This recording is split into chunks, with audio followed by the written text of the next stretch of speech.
आप सभी श्रोतागणों का एक बार फिर से स्वागत है मेरे चैनल रागनी सिंह में। आइए आज सुनते हैं मालती जोशी जी की लिखी कहानी बहुत दूरियां हैं मेरे आसपास। तो शुरू करते हैं कहानी बहुत दूरियां हैं मेरे आसपास। मैडम, यह रात की नींद का आगाज है या अभी आपकी सुबह ही नहीं हुई? क्या मतलब? मैंने उनीदी आंखों को बमुश्किल तमाम खोलते हुए पूछा।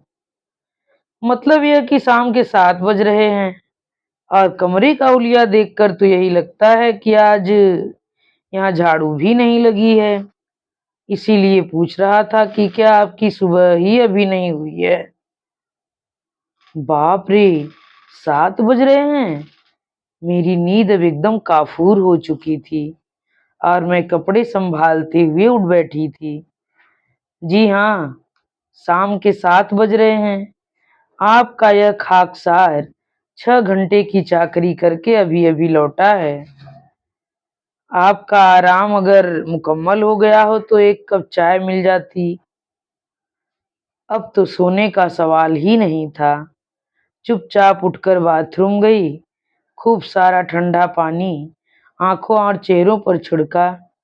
तब जाकर नींद की खुमारी कुछ दूर हुई। तन की थकान और मन की उदासी अपनी जगह कायम थी। थकान शायद 2-4 दिन में उतर भी जाएगी, पर मन की उदासी।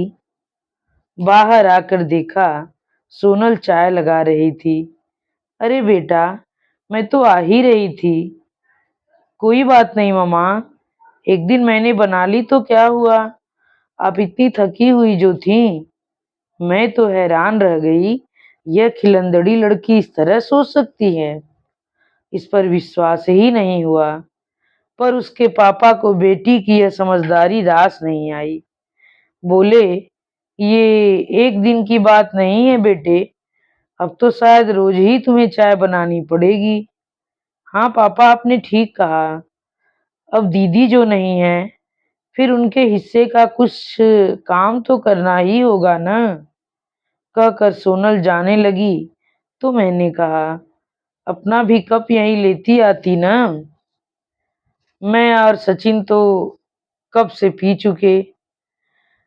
आपके लिए भी बनाई थी, पर आप इतनी गहरी नींद में थी कि जगाने का मन नहीं हुआ। आपके हिस्से की चाय भी हमने गटक ली। आज तुम लोग कॉलेज नहीं गए क्या? इन्होंने पूछा। गए थे ना, पापा पर जल्दी लौट आए। फिर दरवाजा किसने खोला? यह तो जैसे क्रॉस एग्जामिन कर रहे थे।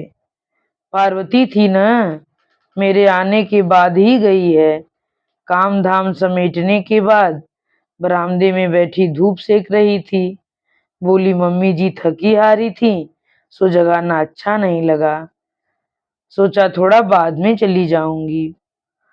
मतलब नौकर चाकरों तक को एहसास है मेरी थकान का, मेरी मन स्थिति का। पर जिन्हें होना चाहिए उन्हें उन्होंने तो जैसे मुझे कटघरे में खड़ा कर दिया है। उनकी दृष्टि, उनका स्वर, सब कुछ जैसे एक चुभन लिए हुए था। सोनल के जाते ही बिस्तर ठीक करते हुए मैंने जैसे अपने आप से कहा, लड़के और लड़की की शादी में यही तो फर्क होता है। लड़के की शादी के बाद घर में रौनक आ जाती है, मन में उत्साह भर जाता है। बिटिया की शादी के बाद घर में कैसा सन्नाटा सा खिंच जाता है। भीतर बाहर सब कुछ जैसे सूना सूना सा लगने लगता है। वैसे इतना सूना भी नहीं लगना चाहिए। घर में और भी बच्चे हैं। हाँ, यह बात अलग है कि वे तुम्हारे नहीं हैं।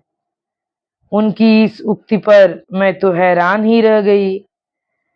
उन्हीं की तरह हौले स्वर में मैंने कहा, अच्छा हुआ आपने याद दिला दिया, नहीं तो मैं भूल चुकी थी कि वे मेरे बच्चे नहीं हैं।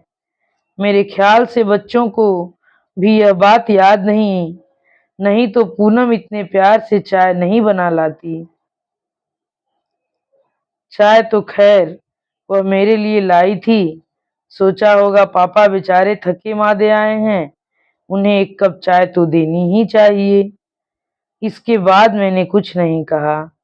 लड़ने की न तो चाह ही थी, न ही मूड था। चुपचाप चाय की ट्रे उठाई और किचन में चली आई। देखा सोनल सब्जी काट रही है। अरे बेटा, मैं तो आ रही थी।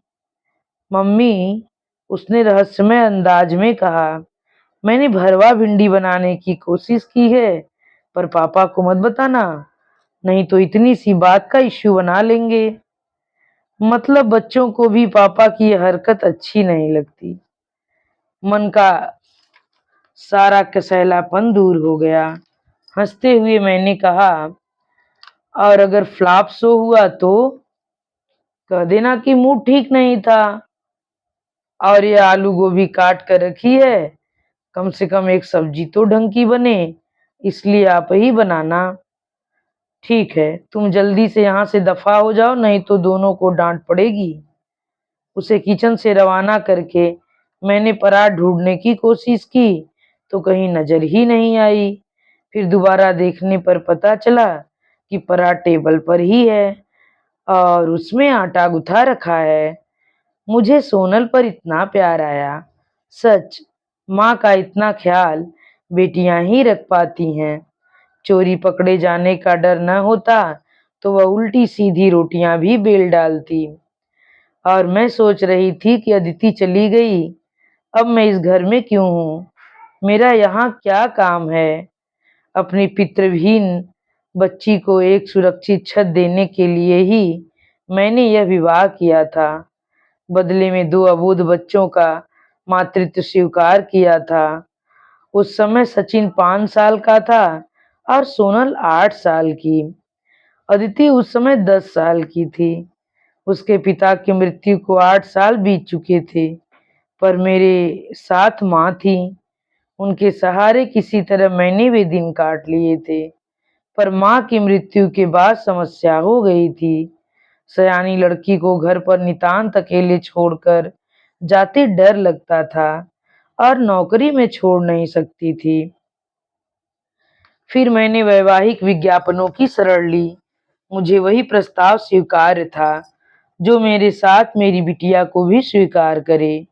भारतीय समाज में ऐसा उदारमना पुरुष मिलना कठिन ही था, पर मेरी तलाश व्यर्थ नहीं हुई।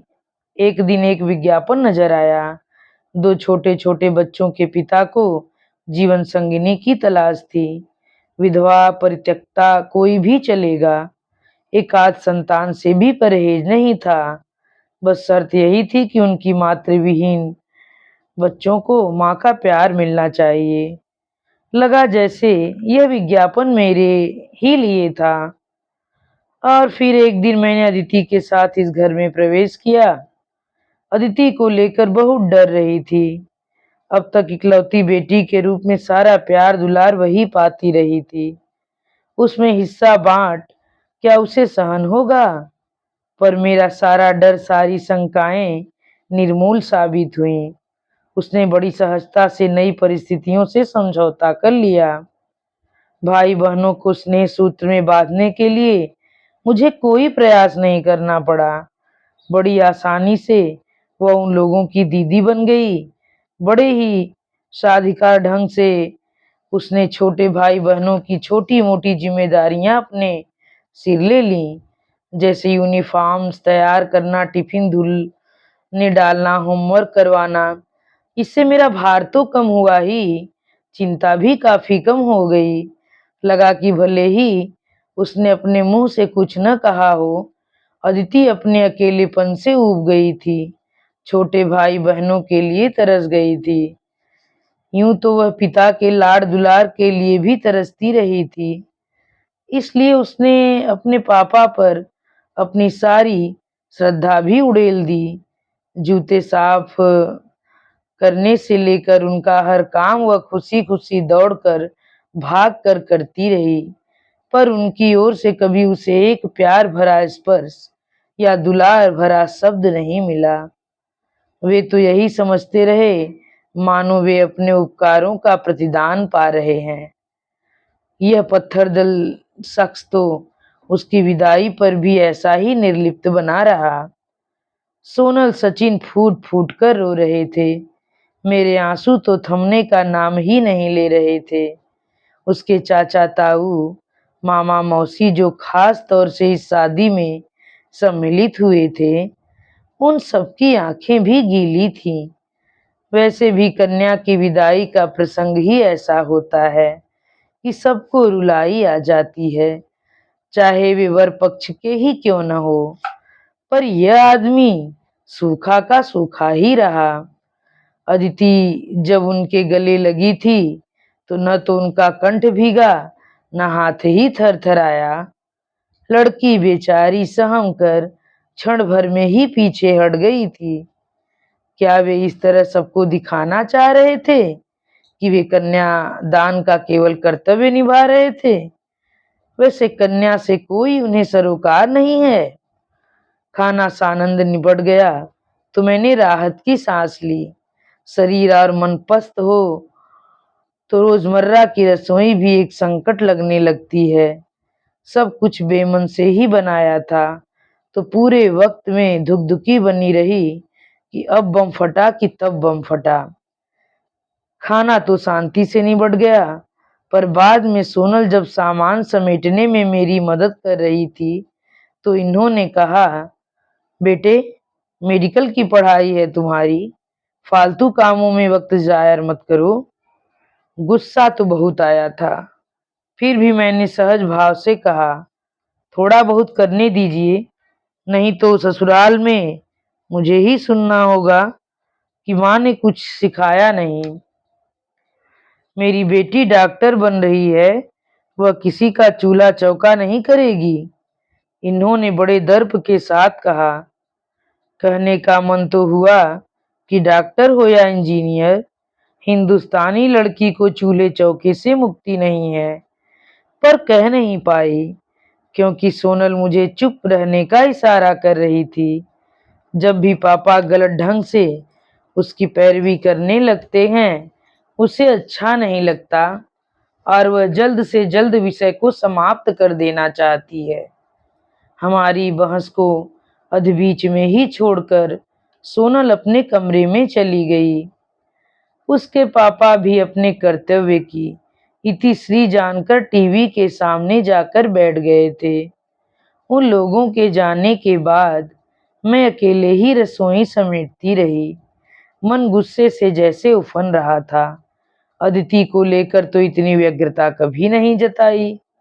क्या उसकी पढ़ाई का कोई महत्व नहीं था? क्या आर्ट्स वाले बिना पढ़े पास हो जाते हैं? होते भी हों तब भी 75% अंक तो नहीं पाते होंगे। उसने तो बीए और एमए में भी कॉलेज में टॉप किया था। उसका मन तो आईएएस करने का था, पर मैंने ही मना कर दिया। फिर भी वह चुप नहीं बैठी। एमए के साथ वह बैंक की परीक्षाएं भी देती रही, कंप्यूटर की कोचिंग लेती रही, पर उसके लिए घर में कोई रियायत नहीं बरती गई। उसके कामों की लिस्ट तो बल्कि लंबी ही होती जा रही थी। एक बार तो मैंने इनसे पूछ ही लिया था, जब आप में दूसरों के बच्चों को प्यार करने की क्षमता नहीं थी तो किसी निसंतान स्त्री से विवाह करना था, पर आपका तो भावी पत्नी की यह पहली संतान के प्रति विशेष आग्रह था। उनका उत्तर मुझे स्तब्ध कर गया था। बोले, तुम्हें शायद मैंने बताया था कि सचिन के जन्म के बाद मैंने ऑपरेशन करा लिया था। अगर किसी निसंतान स्त्री को घर में लाता तो निश्चय ही वह अपनी संतान की कामना करती। संभव था कि अपना फ्रस्ट्रेशन वह मेरे बच्चों पर उतारती। इसीलिए मैंने यह निर्णय लिया। मैंने सोचा अगर उसका बच्चा इस घर में पलेगा तो वह भी मेरे बच्चों के प्रति उदार हो सकेगी। इसकी कोई गारंटी थोड़े ही है, मैंने कहा। इसका उल्टा भी तो हो सकता था। तो फिर मैं यहाँ किस लिए हूँ? उनके इस वाक्य में बला का दर्प था, चुनौती थी, चेतावनी थी। क्षण भर को तो मैं सहम ही गई थी। फिर एक रोज सा मन ने उमड़ा था।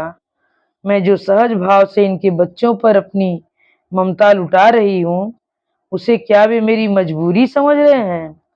जी हुआ कि उनके इस विश्वास को चकनाचूर कर दूं, उनकी इस धारणा को मिथ्या साबित कर दूं, पर बाप के गुनाहों की सजा बच्चों को देने की इच्छा नहीं हुई।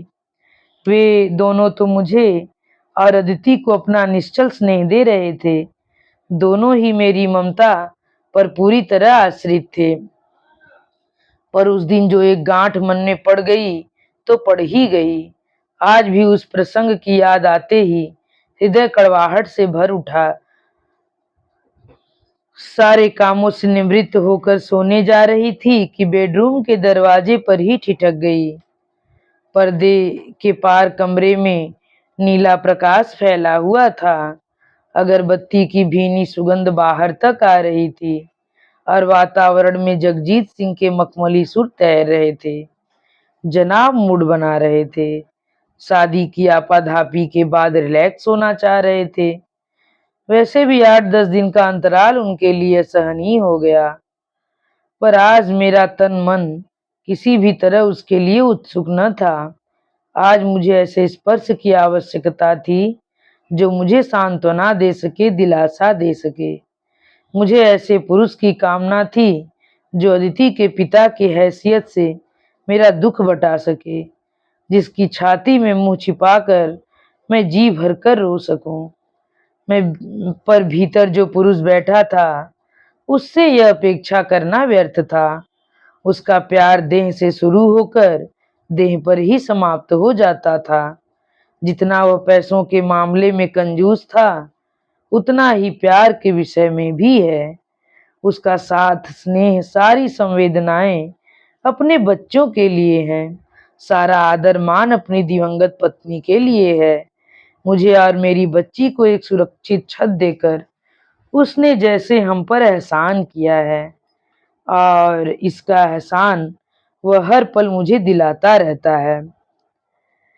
कम से कम आज मैं उस पुरुष का सामना न कर सकूंगी। कब मैं वापस आकर डाइनिंग टेबल की कुर्सी पर बैठ गई, खुद मुझे ही पता नहीं चला। एक निचाट सूनेपन ने, अकेलेपन ने मुझे जकड़ लिया। लगा कि मैं एक उम्र कैद भोग रही हूँ और यहाँ से निकल भागने का कोई उपाय भी नहीं है। नौकरी छोड़ने का पछतावा पहले भी कई बार हुआ था, पर आज तो अपनी उस भूल पर सिर पटकने को जी चाह रहा था। उस समय यह जरूरी हो गया था। नौकरी के साथ साथ 3 बच्चों की जिम्मेदारी संभालना मुश्किल हो रहा था। सौतेली माँ का ठप्पा तो मुझ पर था ही। जरा सी भी चूक होती तो लोगों को बात करने का मौका मिल जाता। बाहर वाले तो खैर क्या कहते, मेरे सबसे बड़े आलोचक तो घर में ही मौजूद थे। फिर अदिति और सोनल दोनों बड़ी हो रही थीं। उन्हें नौकरों के भरोसे छोड़ते डर लगता था। बहुत मजबूरी में मैंने इतनी पुरानी नौकरी से त्यागपत्र दिया था। मेरी दूसरी शादी के बाद मेरी पेंशन भी बंद हो गई थी। हाँ, अदिति की बराबर मिलती रही, उसे मैं जमा करती रही। संकल्प ले लिया था कि इन पैसों को हाथ नहीं लगाऊंगी। जितनी भी इकट्ठा होगा अदिति की शादी पर गहने बनवा दूंगी। नौकरी छोड़ते समय मुझे जो भी मिला मैंने फिक्स में डाल दिया था। उसके ब्याज से अपनी छोटी मोटी जरूरतें पूरी करती रही।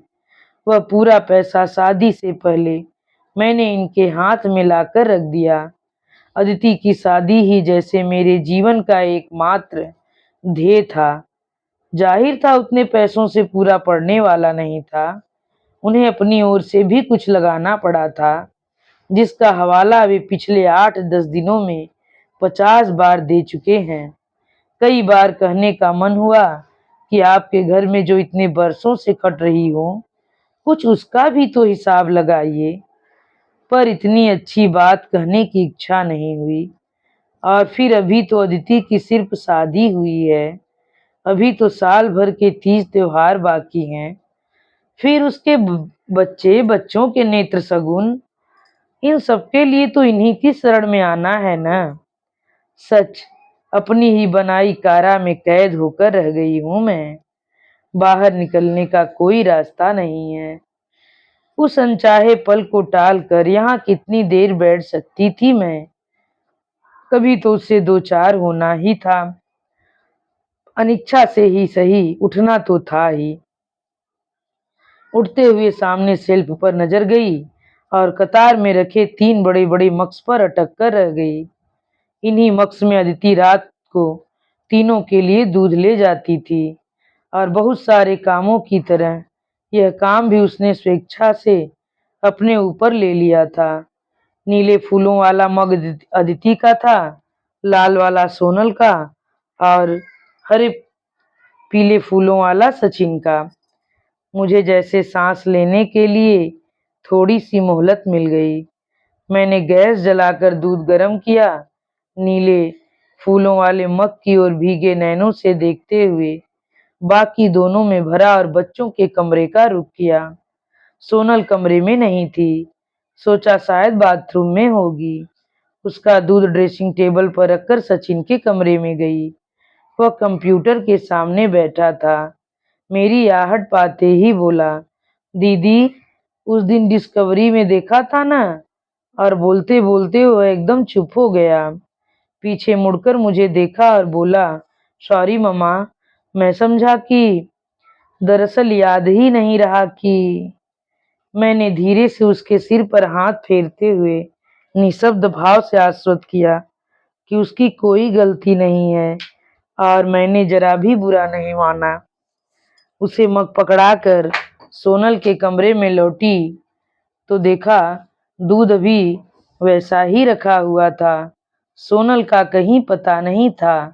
तभी बालकनी में एक छाया सी नजर आई।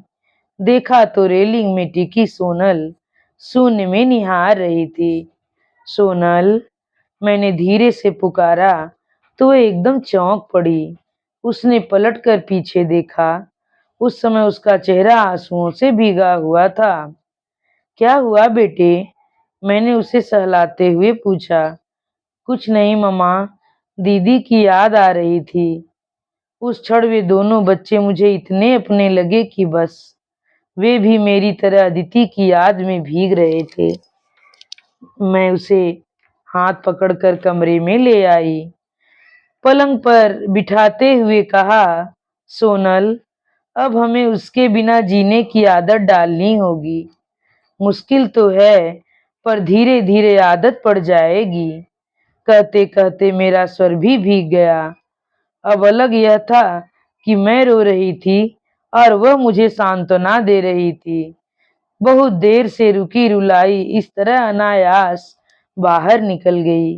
मन बड़ा हल्का हो गया। मम्मा, आज रात आप मेरे पास सो सकती हैं? मैं मैंने प्रश्नार्थक नजरों से उसकी ओर देखा। दरअसल इस कमरे में कभी अकेले सोई नहीं हूं न मैं। छोटा था तो सचिन मेरे साथ सोता था। फिर दीदी आ गई, सिर्फ आज ही। फिर जैसा आप कहती हैं धीरे धीरे आदत पड़ जाएगी। मैं कुछ कहने को थी कि तभी सचिन कमरे में आया। छोटी दी, दूध जल्दी खत्म करो, फिर मैं गिलास किचन में रख कर आता हूँ। फिर मुझसे मुखातिब होकर बोला, मम्मा, दीदी ने दिन भर में एक बार भी हमें फोन नहीं किया ना। बेटा, नई दुल्हन है, संकोच कर रही होगी। वैसे पहला फोन तो हमें ही करना चाहिए था। कम से कम पहुंचने की सूचना तो दे देते, पर याद ही नहीं रहा। अभी कर दें? वह एकदम उत्साहित हो उठा। बड़ी मुश्किल से हाथ पकड़कर मैंने उसे रोका। अभी नहीं बेटा, फोन पता नहीं किसके कमरे में होगा। इतनी रात गए उन लोगों को परेशान करना ठीक नहीं है। इस बार दीदी आएगी ना तो हम लोग उसे एक मोबाइल लेकर देंगे, फिर कोई समस्या नहीं रहेगी। सोनल ने अपना खाली मग उसे पकड़ाते हुए कहा, किचन में रखने जा रहे थे ना, सिंक में रखना, टेबल पर मत छोड़ देना। उसके जाते ही बोली, तार सा लंबा हो गया है पर अक्ल नाम मात्र को नहीं है। यह वक्त है उन लोगों को फोन करने का। अभी छोटा है रे, इतनी ऊंच नीच कैसे समझेगा। जरा सा कद निकल आया है तो क्या हुआ, अभी बच्चा ही तो है। वह बुद्धू नहीं है, बस भोला है। भगवान करे उसका भोलापन ऐसा ही बना रहे। किचन से लौटकर सचिन मेरे पास ही बैठ गया। मैं पलंग की पाटी से टिक कर बैठी थी। दोनों बच्चे मेरे अगल बगल बैठे थे। बड़ी सी रजाई हम लोगों ने अपने पैरों पर डाल रखी थी। बड़ा अच्छा लग रहा था। थोड़ी देर इधर उधर की बातें होती रहीं कि सचिन ने एकदम कहा, सिट, दीदी नहीं है तो बड़ा बोर लग रहा है। अब इसकी आदत कर लो बच्चू जी, 3-4 साल बाद ये महारानी भी फुर हो जाएंगी। फिर रह जाएंगे बस तुम और तुम्हारे पिताश्री। तब यहाँ दिन में उल्लू बोलेंगे। सोनल एकदम ताव में आ गई। 3-4 साल बाद मुझे कहाँ भेज रही हैं आप? वही जहाँ सब लड़कियां जाती हैं। साफ कह देती हूँ मैं, कहीं नहीं जाने वाली। ऐसा तो सभी लड़कियां कहती हैं, पर शादी तो करनी ही पड़ती है ना। हाँ, करियर का कचरा करने के लिए शादी से अच्छा बहाना कौन सा हो सकता है। आपने दीदी के साथ तो मनमानी कर ली, पर मैं दीदी नहीं हूँ, यह जान लीजिए। यह क्या कह रही हो सोनल तुम? मैंने कौन सी मनमानी की है? क्यों, क्या आपको पता नहीं था कि दीदी प्रीलिम की तैयारी कर रही हैं? आप जानती थी कि बैंक की परीक्षाएं दे रही हैं, पर आप तो जैसे पीछे ही पड़ गईं। जानती हैं कितने बेमन से वे शादी के लिए तैयार हुई थीं। बोली माँ की जिंदगी का तो बस एक ही मकसद रह गया है, मेरी शादी तो कर ही लेती हूँ। रोज रोज की चकचक से तो मुक्ति मिलेगी। भाग्य में होगा तो शादी के बाद भी पढ़ लूंगी। मैं तो स्तब्ध रह गई। मेरी बेटी इन लोगों के साथ इतनी अंतरंग थी और मुझे उसके मन का पता ही नहीं चला, या कि मैंने जानबूझकर उसे अनदेखा किया। उसकी शादी की चिंता ने ही जैसे मेरा तन मन व्याप लिया था, और आपको सिर्फ दीदी की शादी से सरोकार था। वही आपकी जिंदगी का मकसद था। हम लोग कुछ भी नहीं हैं। शर्म से मैं पानी पानी हो गई। मेरे मन का चोर सोनल ने कितनी आसानी से पकड़ लिया था। इन बच्चों के पिता अदिति को सहज स्नेह नहीं दे सके, तो मैंने उन्हें हमेशा कटघरे में खड़ा किया। पर मैं भी तो अदिति की शादी से परे कभी कुछ सोच ही नहीं सकी। सचिन और सोनल को लेकर कोई भी सपना मैंने नहीं देखा। क्यों? सोनल के स्वर का आक्रोश बहुत चुभने वाला था। उसकी आंखों में लिखे आरोप पत्र को मैं सहज ही खारिज नहीं कर सकती थी, पर बचाव तो करना ही था। मैंने दोनों को अपने से सटाते हुए कहा, ऐसा कहना पड़ता है बेटा, नहीं तो वह तैयार थोड़े ही होती। हमें बीच में सांस लेने के लिए थोड़ा वक्त तो चाहिए न। इस शादी के खर्च को पाटने में 3-4 साल तो लग ही जाएंगे। फिर तुम्हारी शादी है, इस लंबू राम की पढ़ाई है। सब कुछ एक साथ थोड़े ही हो पाता है। प्लानिंग तो करनी ही पड़ती है। मेरे एक एक शब्द के साथ सोनल के चेहरे का तनाव धीरे धीरे कम होता चला गया और मैंने राहत की सांस ली। तभी दरवाजे पर आहट हुई। बच्चों के पिताजी सामने खड़े थे। उनकी आंखों में कौतूहल था। क्या कॉन्फ्रेंस हो रही है? कुछ नहीं, बच्चे जरा लोनली फील कर रहे थे तो पास बैठ गई। और लोग भी लोनली हो रहे हैं तो आप भी आ जाइए ना, बच्चों को अच्छा लगेगा। मैंने अपने पैर सिकोड़ते हुए कहा। कहना चाह रही थी कि आप भी प्यार की इस गर्माहट का एहसास कीजिए, पर कह नहीं पाई। पता नहीं समझ पाते भी कि नहीं। और कहानी यहीं पे समाप्त होती है।